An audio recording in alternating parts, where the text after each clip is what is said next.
It's a ritual familiar to millions of separated parents. Just about every week, Dan Del Campos drives to his ex's house to pick up and spend quality time with Baldwin, their pride and joy, the 12-year-old they raised together.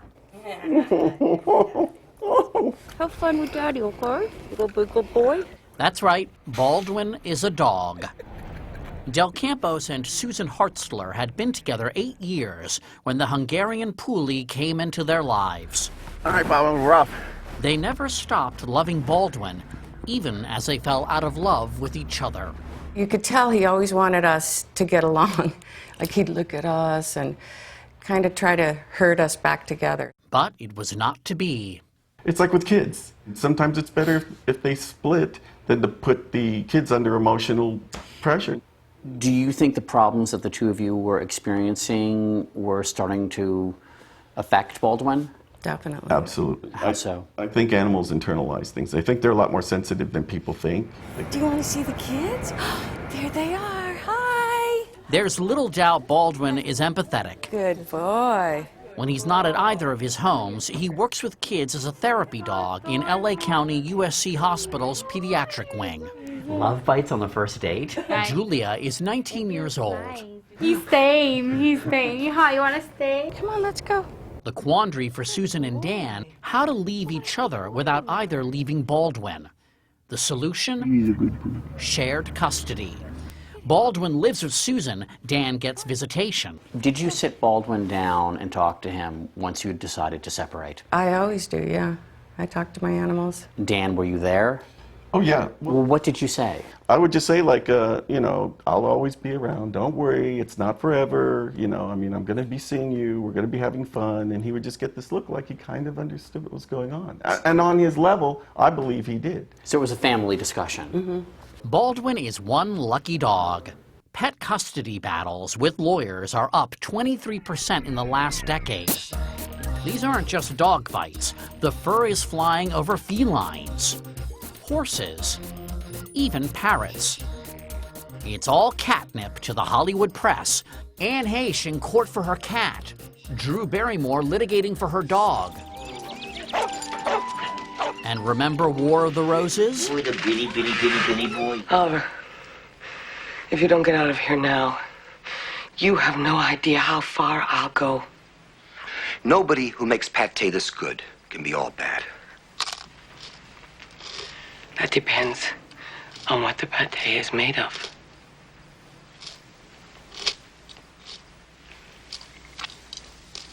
Woof.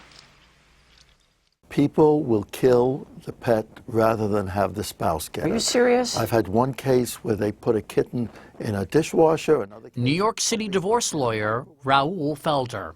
Have you seen people fight more over the custody of pets than their own kids? Well, if there are no children, particularly in a marriage, yes, that pet has ascending rights and meanings to these people. And then you see it worse than children. What do you think it says about society at large? It says that people get attached to animals, and they're part of our world, and we're part of their world, and there's a magic bond between the two of them. You're so sweetie. Catherine Bentley has that special tie to 10-year-old Trooper. Can I have a hug? There's that bond, that maternal bond, and for those of us who don't have children, I feel it quite strongly with Trooper, and I would take a bullet for my dog. Catherine was married when she and her husband adopted Trooper. While divorcing 5 years later, she and her soon-to-be ex signed a separation agreement providing for joint custody. It worked out well until last year. That's when Catherine decided to leave Colorado for a job in Washington, D.C. She hired a lawyer to rewrite the deal and gain sole custody. It ended up recreating our divorce process all over again. It was miserable. But worth every penny, she says. I think some people would balk at what I'm going to say, but I think it's as important as you're managing your children's custody. There's just no value that I could place on having Trooper in my life. And little value in the eyes of a divorce court. The law in most places treats pets as property, not as living creatures. What's best for the pet is not even considered.